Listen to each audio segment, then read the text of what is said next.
மந்திர சாஸ்திரத்தில் மாதிருகா என்பது மிகவும் நுட்பமான மற்றும் சக்தி வாய்ந்த ஒரு கருத்தாகும். சமஸ்கிருதத்தில் மாதிருகா என்றால் தாய் அல்லது சிறு தாய்மார்கள் என்று பொருள். பிரபஞ்சத்தின் அத்தனை ஒலிகளுக்கும் வார்த்தைகளுக்கும் ஆதாரமாக விளங்கும் அச்சரங்களே மாதிருகா மந்திரங்கள் என்று அழைக்கப்படுகின்றன. 1. அதன் அடிப்படை தத்துவம்.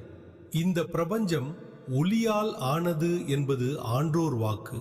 நாம் பேசும் மொழியில் உள்ள உயிர் எழுத்துக்கள் மற்றும் மெய் எழுத்துக்களின் தொகுப்பே மாதிருகா.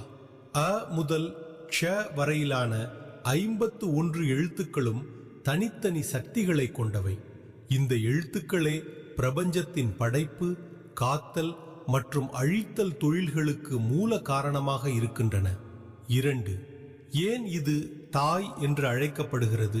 ஒரு தாய் எப்படி ஒரு குழந்தையை உருவாக்குகிறாளோ அதேபோல் இந்த 51 அட்சரங்களே அனைத்து மந்திரங்களையும் உருவாக்குகின்றன. மந்திரங்களின் மாதா, அதாவது மதர் ஆஃப் ஆல் மந்த்ராஸ் என இவை போற்றப்படுகின்றன. 3. மாதிருகாவின் வகைகள். மாதிருகா மந்திரங்கள் பொதுவாக 2 நிலைகளில் கையாளப்படுகின்றன.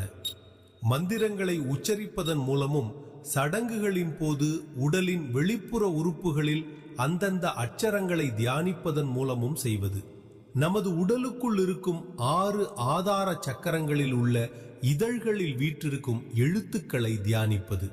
4. ஆன்மீக முக்கியத்துவம்.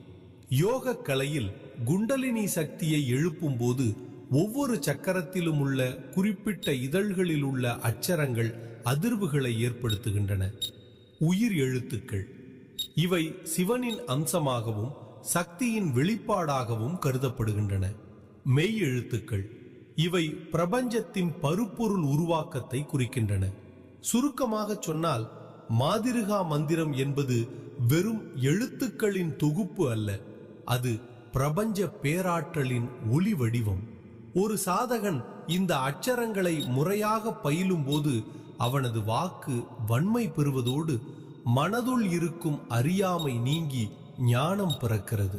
குறிப்பு: மாதிருகா மந்திரங்களை முறையாக ஒரு குருவின் வழிகாட்டுதலோடு பயில்வதே முழுமையான பலனை தரும்.